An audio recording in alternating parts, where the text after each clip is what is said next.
Tuhan kita Yesus Kristus. Ya, kita kembali bertemu dengan jemaat MDC, ya, IKPB MDC Trawumuli. Kurasa tidak perlu lagi lah memperkenalkan diri ya. Iya, ya. Kalau misalnya ada Bapak Ibu yang baru datang pertama kali di gereja ini, nanti tanya saja sama saya pribadi atau tanya sama Pak Lukas. Nah, itu ya. Oke, saudara, firman Tuhan yang menjadi perenungan bagi kita di minggu ini, minggu kedua, ya, minggu kedua di bulan Desember 12. Ya. Hari ini kami kebetulan di gereja kami itu Natal sekolah minggu, karena memang kalau di kita gereja Protestan dan Katolik berbeda. Kalau Katolik itu tidak ada tuh sebentar 24 tidak ada Natal. Mereka 24, 25 baru Natal. Nah kalau di gereja kita mulai tanggal 20 sudah ada Natal, tanggal 3 sudah mulai Natal, kan gitu. Ya. Sampai nanti tanggal 25 puncaknya, baru nanti tahun baru. Nah Bapak Ibu, di dalam sukacita kita merayakan Natal, ya, menyambut kedatangan Yesus, hari kelahirannya. Ya. Kita minggu ini akan mendengarkan dan merenungkan firman Tuhan yang terambil dari kitab Injil Lukas. Kitab Injil Lukas pasalnya yang ke-15, ayat yang ke-8 sampai dengan ayatnya yang ke-10. Minggu lalu kita mendengarkan firman Tuhan tentang apa? Masih ingat minggu lalu? Nah, ini penyakit kita semua ya. Minggu kemarin khotbah, ya, Senin kerja, lupa khotbah minggu lalu. Ya, kalau udah salah, walaupun saya tidak ada di sini, tentang apa? Apa yang hilang? Iya, sekarang kan banyak yang hilang kan? Iya. Nah, hari ini kita akan membaca bersama-sama tentang dirham yang hilang. Minggu kemarin tentang anak domba yang hilang. Minggu ini dirhamnya hilang. Oke, hanya 3 ayat, Bapak Ibu. Kita membaca secara bersama-sama. Mengeluarkan suara ya. Injil Lukas pasal 15 ayat 8 sampai dengan yang ke-10 kita akan bersama-sama membacanya dalam nama Tuhan kita Yesus Kristus. Kita mulai 1 2 3 ya. Atau perempuan manakah yang mempunyai 10 dirham dan jika ia kehilangan satu di antaranya, tidak menyalakan pelita dan menyapu rumah serta mencarinya dengan cermat sampai ia menemukannya. Dan kalau ia telah menemukannya, ia memanggil sahabat-sahabatnya dan tetangga-tetangganya serta berkata, bersukacitalah bersama-sama dengan aku, sebab dirhamku yang hilang itu telah ditemukan. Aku berkata kepadamu, demikian juga akan ada sukacita pada malaikat-malaikat Allah karena satu orang berdosa yang berdosa. Bukan. Sukacita di surga, malaikat Allah bersukacita kalau ada satu orang berdosa, berdosa. Nah, bertobat, Bapak Ibu. Bertobat. Nah, saudara, kalau kita kehilangan sebuah barang yang berharga, ya, nggak usah jauh-jauh lah, ya handphone aja, ya, handphone saja hilang. Bagaimana perasaan Bapak Ibu? Kalau handphone kita hilang, kayak sudah kayak serangan jantung kita. Tiba-tiba sakit, jantung sakit. Ya kan? Iya. Ya, kehilangan handphone langsung kita kayak kena serangan jantung. Gitu. Ya. Kenapa Bapak Ibu? Karena di zaman teknologi sekarang ini handphone itu penting, betul? Penting. Semua yang ada di sana, m-banking di sana, ya. Apalagi kalau wacananya itu KTP nanti KTP pakai, tidak lagi pakai KTP yang keras itu, digital. Nah, itu memang kan sekarang kan sudah era digital. Nanti tidak perlu lagi. Sekarang saja tantangan sudah tantangan elektronik. Tidak perlu lagi tantangan. Kalau kami di kantor masih tantangan, tapi tahun depan tuh kami sudah mulai tantangan elektronik, pakai barcode. Tidak perlu lagi Bapak Ibu. Saya di jalan, dimanapun nanti di jalan sudah bisa langsung tantangan elektronik. Tidak perlu lagi, mana suaranya, tantangan, tidak perlu. Kenapa? Karena memang zaman akan semakin maju. Semua serba digital. Pak Presiden Jokowi juga nanti akan mendapat Pak. Ada namanya work from anywhere. Bekerja di mana saja Pak, bisa. Karena apa? Selama ini kan kita mindset kita kan bekerja itu harus di kantor. Betul? Nanti ke depannya Pak Ibu, bekerja itu bisa di mana saja. Ya, tidak harus di kantor Pak. Itu hebatnya teknologi. Ya. Jadi kalau handphone kita hilang, pusing kita. Ya kan? Makan dan enak, tidur dan nyenyak, semuanya serba pusing kita. Ya kan? Kadang-kadang ya lebih berharga lah handphone hilang daripada anak hilang. Betul kan? Anak hilang, balik dewe itu tuh. Ya, balik dewe itu tahu malah. Tapi kalau handphone hilang, mana bisa handphone balik dewe kan gitu. Ya, nah ini Bapak Ibu. Ya, celakanya kita seperti itu. Kalau anak hilang, balik dewe, tidak bisa cari itu. Ya, itu. Pulang tak diantar, pergi tak dijemput katanya. Apa? Pergi tak diantar, pulang tak dijemput gitu. Nah itu. Ya. Nah Bapak Ibu pasti kita akan cari. Tapi Bapak Ibu bagaimana kalau sesuatu itu tidak berharga, tidak bernilai? Iya. Apa yang kita akan usahakan? Tidak ada. Lantaran sama. Ya, nak hilang-hilanglah, nak diambil orang, diambil orang lah. Kalau itu tidak bernilai, tidak berharga. Kenapa? Bagi kita itu tidak penting.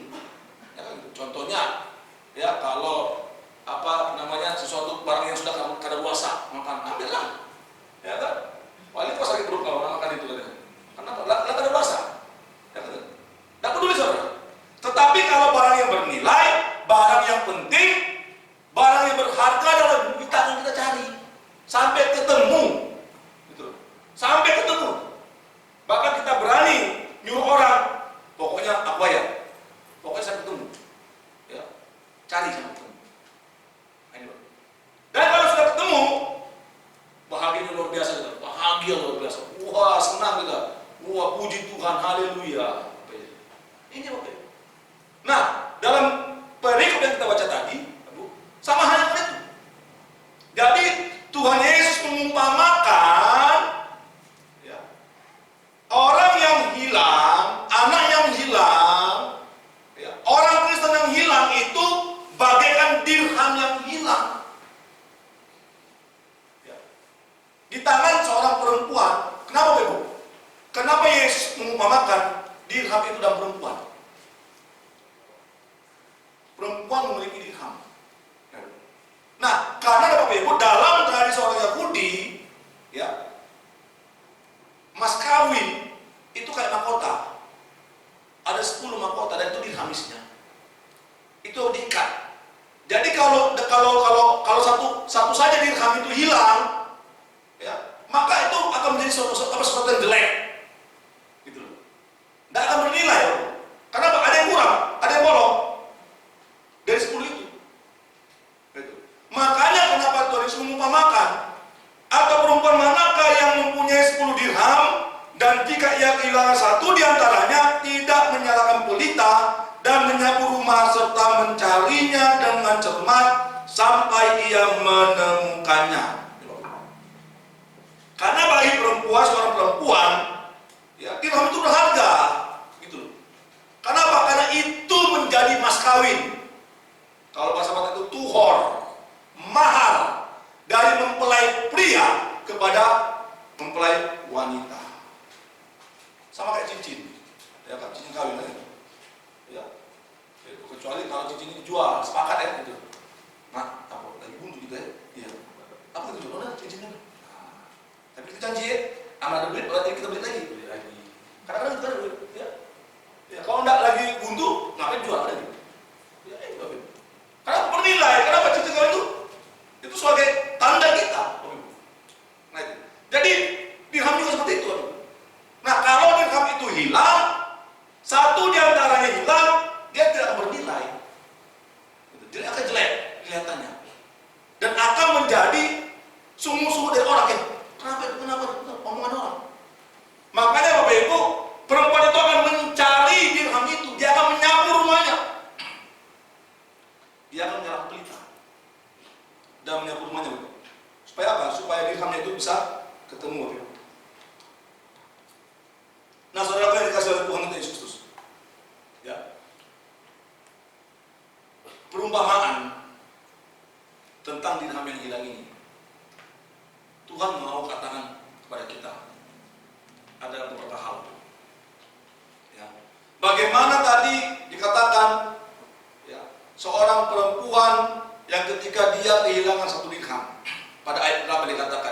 Dia mencari dengan cermat, Bapak Ibu. Ya, nyalakan pelita, menyapu rumah, serta mencarinya dengan cermat. Kenapa, Bapak Ibu? Kenapa harus dicari dengan cermat? Ya, Bapak Ibu bisa kan mengartikan apa, menerjemahkan mengenai cermat itu bagaimana? Teliti. Jangan sampai bagian apapun dalam rumah itu tidak kelihatan. Dicarinya, dicari. Dengan cermat, dengan teliti. Ketemu.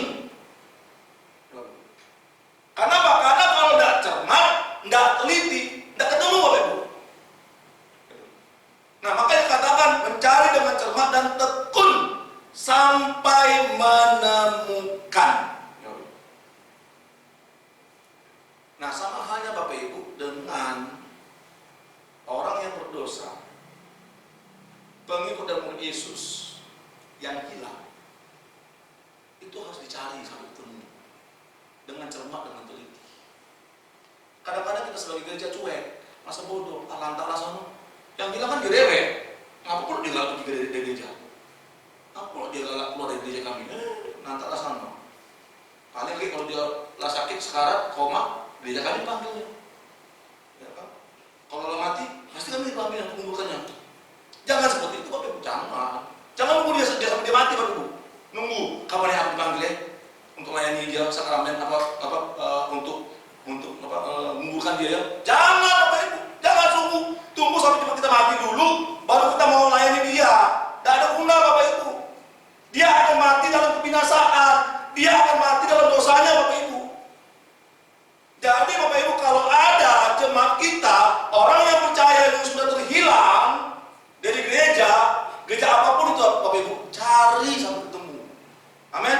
Teliti, cermat, Bapak Ibu. Kemana dia perginya? Apa latar belakangnya? Kenapa dia seperti itu? Kenapa dia keluar dari gereja kami?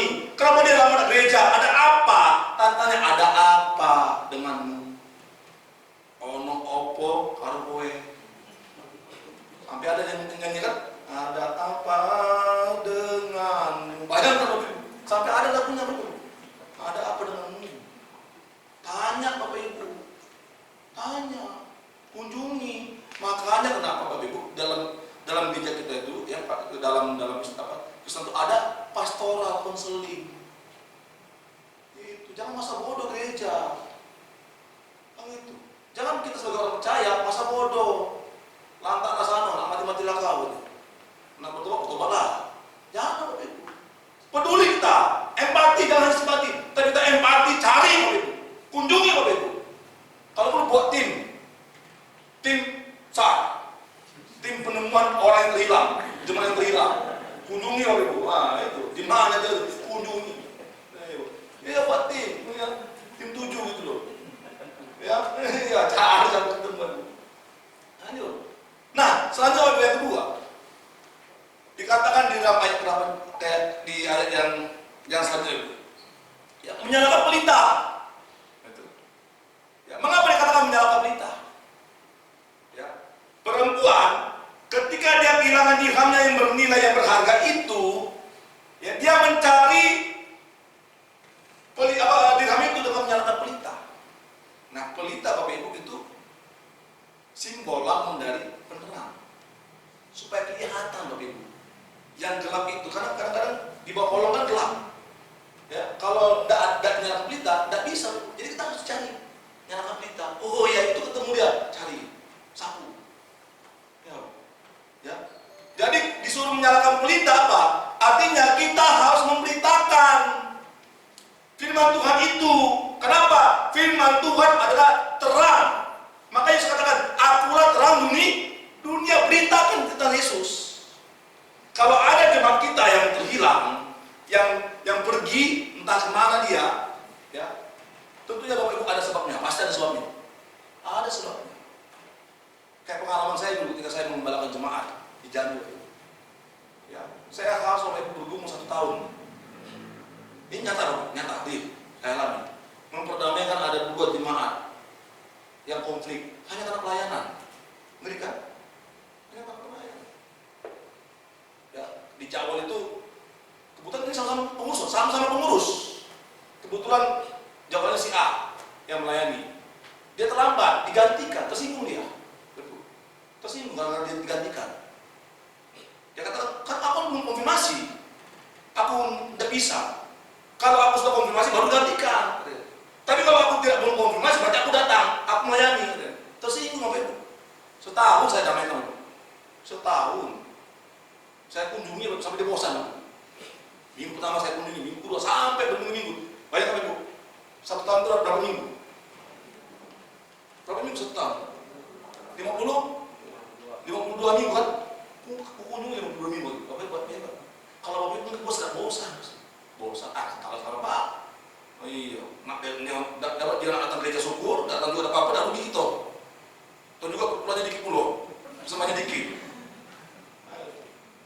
Kalau saya udah, saya kunjungi selama 52 minggu, saya doakan, itu, sampai akhirnya Bapak Ibu, ya, yang bermasalah itu, dia mengakui, dia nyesal, dia berdoa, dia betul, datang gereja lagi. Nah itu Bapak Ibu.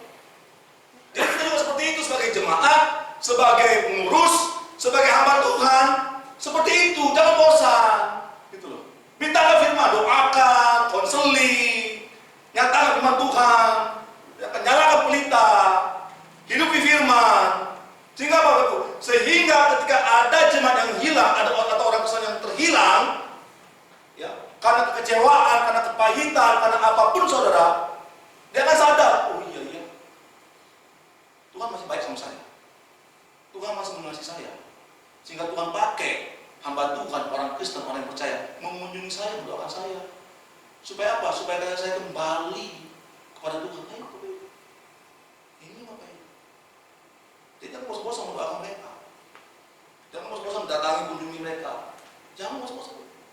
Sampai dia bosan. Kalau saya seperti itu, sampai dia bosan. Ya, kalau saya tidak pernah bosan. Paling cuma itu yang bosan. Aduh, datang lagi nih. Datang lagi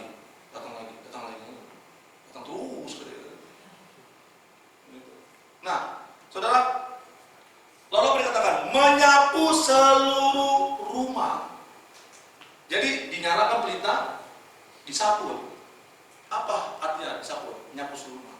Artinya dibersihkan, dibongkar kekotoran hati orang yang berdosa itu. Ya, jadi ketika kita ada jemaat kita yang terhilang, yang sudah lama ada gereja, mungkin karena kepahitan. Kadang-kadang itu paling banyak orang datang ke gereja, tidak mau lagi datang ke gereja kita. Kenapa? Kepahitan. Ya, tapi saya rasa kayaknya di gereja tidak ada ya yang kepahitannya. Tidak salah lagi maksudnya. Banyak Bapak, saya banyak temukan. Iya, hampir di rata-rata semua gereja Bapak. Kalau misalnya orang percaya sudah kepahitan, sasarannya gereja, pasti sasaran gereja. Ujungnya apa? Pindah gereja. Ini Bapak Ibu, bahaya nih. Itu. Nah, kalau ada percaya seperti itu, kalau ada jemaat kita atau orang yang percaya kita lihat, kayaknya si A ini jemaatnya si Amin nih. Tapi kok sudah setahun, 2 tahun, 3 tahun tidak gereja, ya, itu sudah dilayani oleh gembala sidangnya, pimpinan jemaatnya, tetap juga di gereja. Aduh, berarti ada sesuatu yang tidak beres. Ya doakan kunjungi. Ya, buka Ibu, sharing. Sehingga apa? Dia akan mengaku, oh iya, Pak, saya kepahitan sama si A, sama si B. Jadi kalau jemaat itu sudah terbuka, ya, jangan pula kita menurut ember, kita ceritakan dulu. Tahu kemana kunjungan nih? Ke tempat kita itu, oh cinta dia, nah, tambah lagi kepahitan dia. Bukannya ini mak dari situ semua jemaat malu dia. Jangan, tidak perlu kita ceritakan. Biarlah itu menjadi permohonan kita doakan dia. Makasih Pak, Bu, Ibu sudah cerita kepada kami, kepada saya doakan. Pulih dia. Kita menjadi pendengar yang setia. Dengar aja. Ya, kalau saya itu dengar, oh gitu ya, oh gitu. Kalau kita nutup, oh begini Pak ya. Sampai juga suami istri juga seperti itu. Oh ya, kadang-kadang kita Bapak Ibu, ya, yang kita sadari bukan jemaat. Kadang-kadang dalam rumah tangga, ya, antara suami istri yang sama-sama saling kepahitan. Ya kan? Itu yang juga akan terjadi. Ya.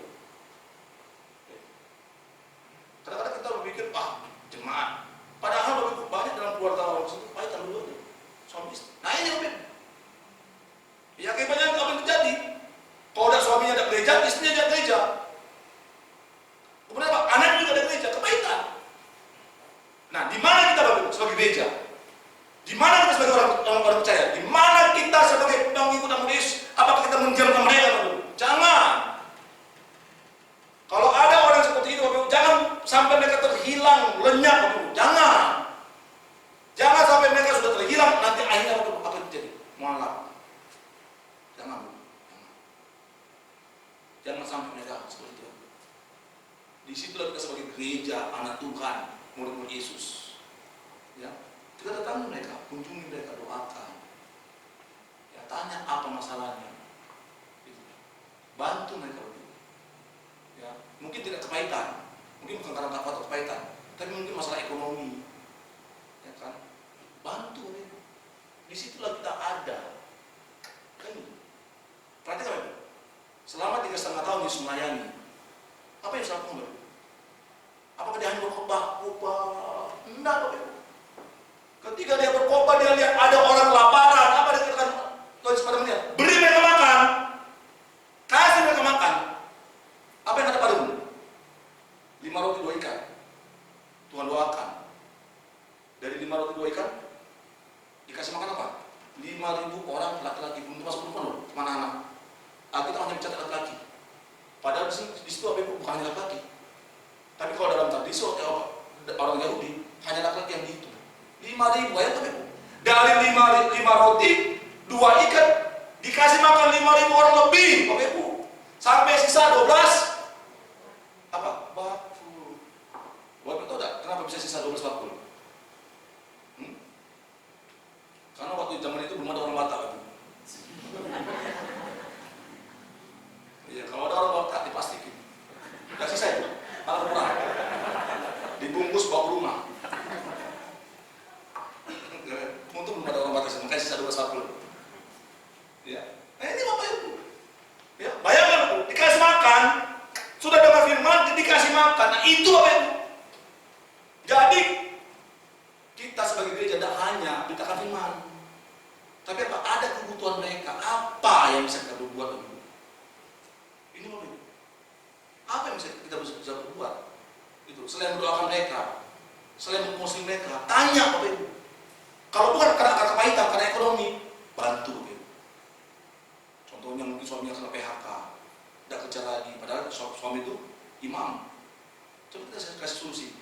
Oh, ada teman saya yang mau bantu kamu untuk kerja. Nah, akhirnya apa dulu? Dia bekerja, kan gitu. Ya. Istrinya juga ada kerja.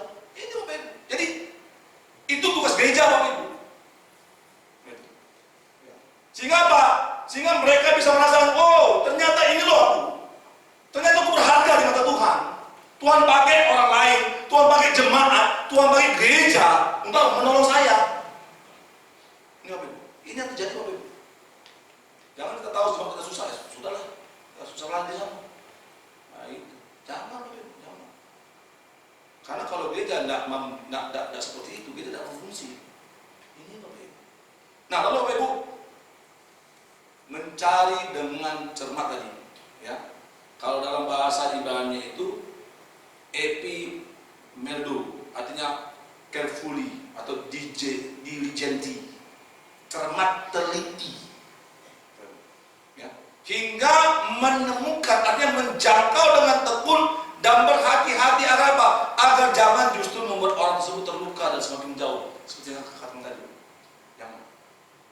Ya. Jadi kalau ada, contohnya ada jemaat yang terhilang, orang Kristen yang sudah terhilang, hampir tenggelam, mati Bapak, jangan biarkan dia binasa. Tolong Bapak, tolong. Cari dengan cermat. Kita perlu minta hikmat Tuhan. Tuhan pakai aku Tuhan, kasih aku hikmat supaya aku bisa menemukan mereka, supaya aku tahu apa persoalan hidup mereka, supaya aku bisa mengobati luka batin mereka. Nah, saudara-saudara yang dikasih oleh Tuhan Yesus. Jadi bagaimana kita sebagai jemaat? Ya. Firman Tuhan katakan kepada kita, kalau ada orang yang bertobat, kalau ada orang yang berdosa, kita sudah nyalakan pelita, kita sapu rumah, artinya kita layani mereka, kita doakan mereka, kita kasih solusi sama mereka Bapak Ibu, dan akhirnya mereka berbalik, bertobat, ngaku dosa,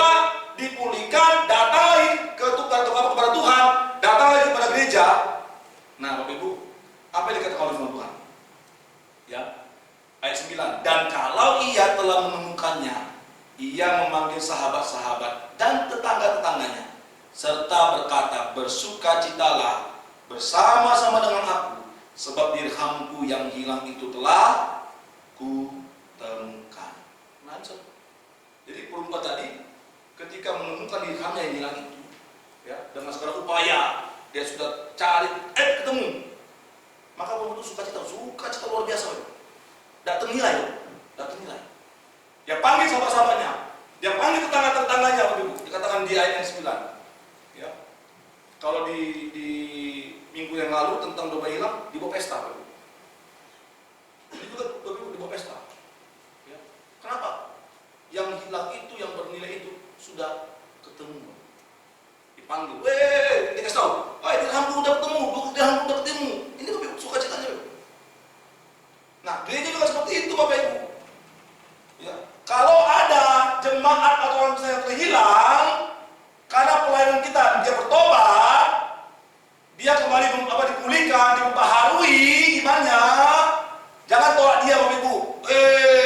Kau kan orang berdosa, kau, aku tahu dosamu. Jangan hakimi mereka.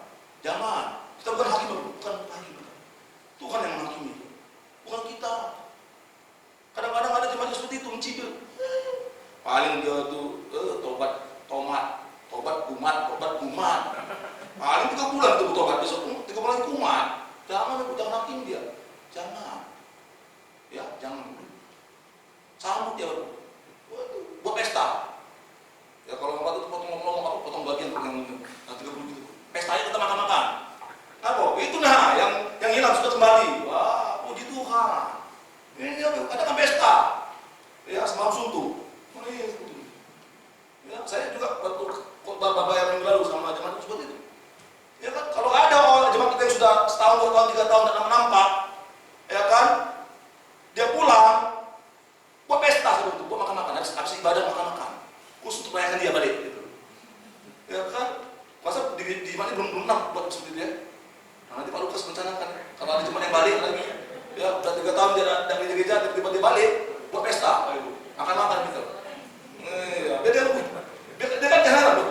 Wah, aku balik, pesta orang ini gitu kan, pesta makan-makan. Supaya tidak hilang lagi jemaat kita. Ya, jadi malu dia kalau hilangan itu.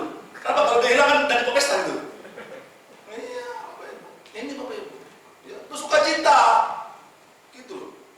Jangan kita bersedih, jangan kita justru marah. Kalau ada jemaat kita atau orang yang percaya, yang dia bertobat balik gereja, jangan kerjakan ke gereja sana. Jangan Bapak Ibu, jangan. Ya. Tapi saya yakin jemaat ini tidak seperti itu ya. Iya. Terima kasih Bapak ya. Baik. Amin. Harus amin Bapak Ibu. Ini aku ketawa dia ngomong Bapak. Ini apa ya? Nah, di ayat yang 10 dikatakan, aku berkata kepadamu, demikian juga akan ada sukacita pada malaikat-malaikat Allah karena satu orang berdosa yang bertobat, Bapak Ibu.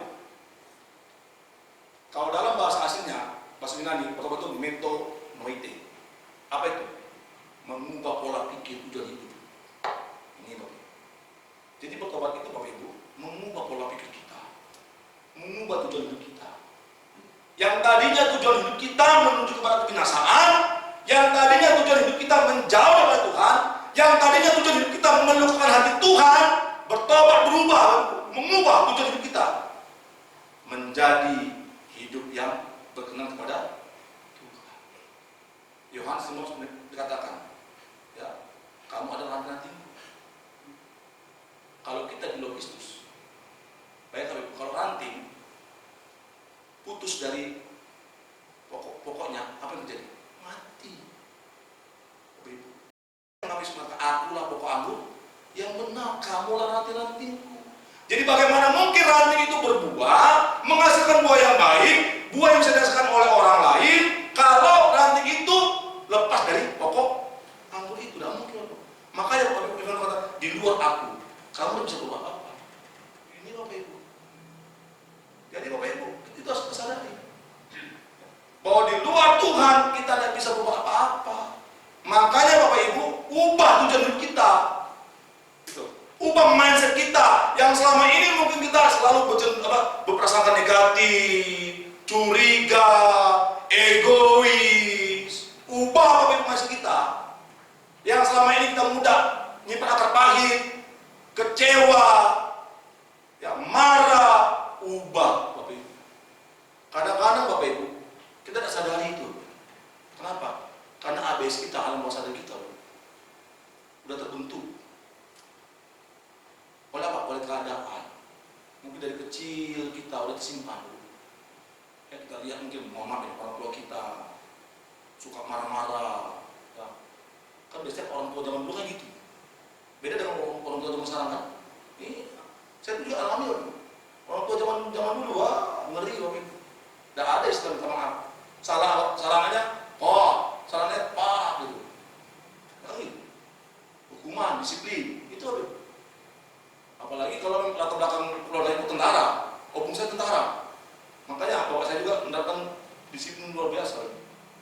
Kenapa? Karena dia diterapkan disiplin. Tapi untungnya saya ada kebaikan. Karena saya ada kebaikan. Saya ada kebaikan. Karena saya tahu bapak saya buat seperti itu. Karena memang dia terima itu dari opung saya, kakek saya seperti itu. Ini Ibu. Kadang-kadang kita bermain Ibu. Kenapa? Sudah terekam, tersimpan di memori alam bawah sadar kita. Sehingga karakter kita terbentuk, pola pikir kita terbentuk seperti itu. Nah, di sini Bapak Ibu kita harus dipulihkan alam bawah sadar kita. Makanya kita metode bertobat, cara berpikir kita, tujuan kita bertobat dipulihkan. Nah, ketika hidup kita dipulihkan, maka kita akan dapat menghasilkan buah-buah yang sesuai dengan pertobatan kita. Jadi saudaraku yang dikasih oleh Tuhan Yesus, mari kita sebagai jemaat memperoleh langkah-langkah praktis dan kesaksian mengenai bagaimana Tuhan mencari, menyelamatkan yang terhilang, serta langkah-langkah praktis dan kesaksian mengenal bagaimana caranya menjadi perpanjangan tangan Tuhan. Jadi kita semuanya perpanjangan tangan Tuhan. Nah Bapak Ibu, kenapa Bapak itu mengutus Sang Firman, yaitu Yesus ke dunia? Selain menyelamatkan dunia, kenapa Bapak? Apa alasannya? Selain menembus manusia dari dosa, mengapa Bapak itu mengutus Sang Firman, logosnya itu, mengambil wujud daging manusia, yaitu Yesus? Kenapa? Selain dia menembus dosa manusia dari dosa, apa? Ada yang tahu? Supaya manusia mengenal Allah, supaya kita bisa melihat bertemu dengan Allah. Ini Bapak Ibu. Karena kita tidak bisa bertemu dengan Allah, tidak. Bapak itu tidak terlihat, Bapak itu tidak terlihat. Makanya dikatakan Bapak itu roh. Artinya roh itu apa? Tidak terlihat, tidak terjangkau. Yang terlihat itu apa? Sang Firman, logos itu, Yesus. Itu bisa kita lihat.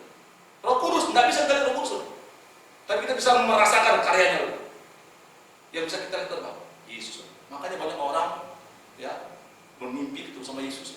Bukan Bapa, bukan Roh Kudus, tapi Yesus. Ini loh.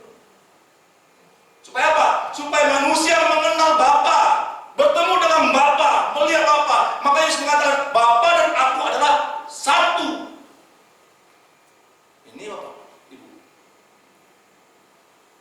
Nah, jadi kita sebagai gereja perpanjangan Tuhan dulu.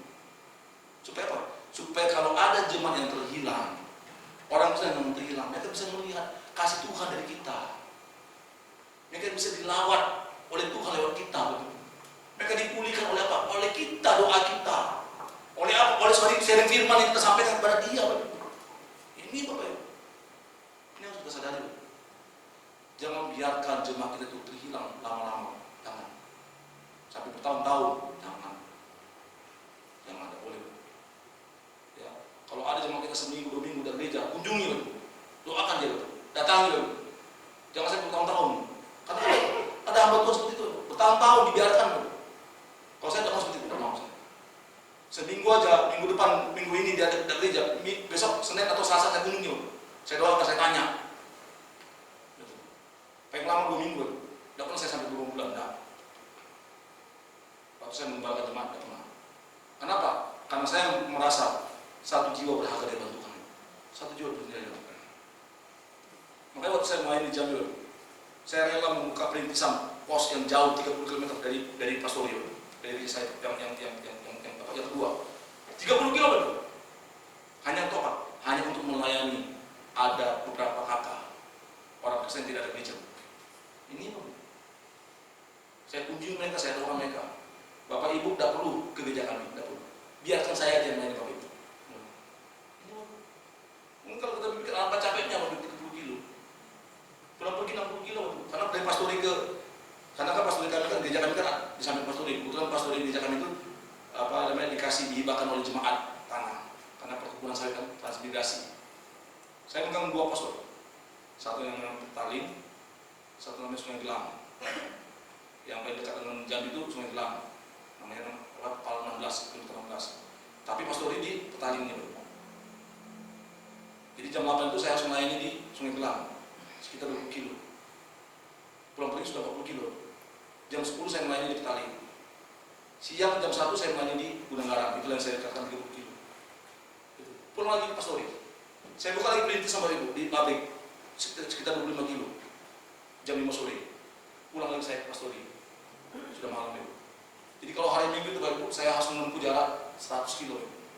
Hanya untuk apa? Melayani jemaat, melayani orang percaya. Ini loh, saya berhenti. Kenapa? Karena bagi saya bernilai satu orang dari Tuhan. Jangan sampai mereka kalau kita tidak mau melayani mereka terhilang. Mereka tidak kenal Tuhan.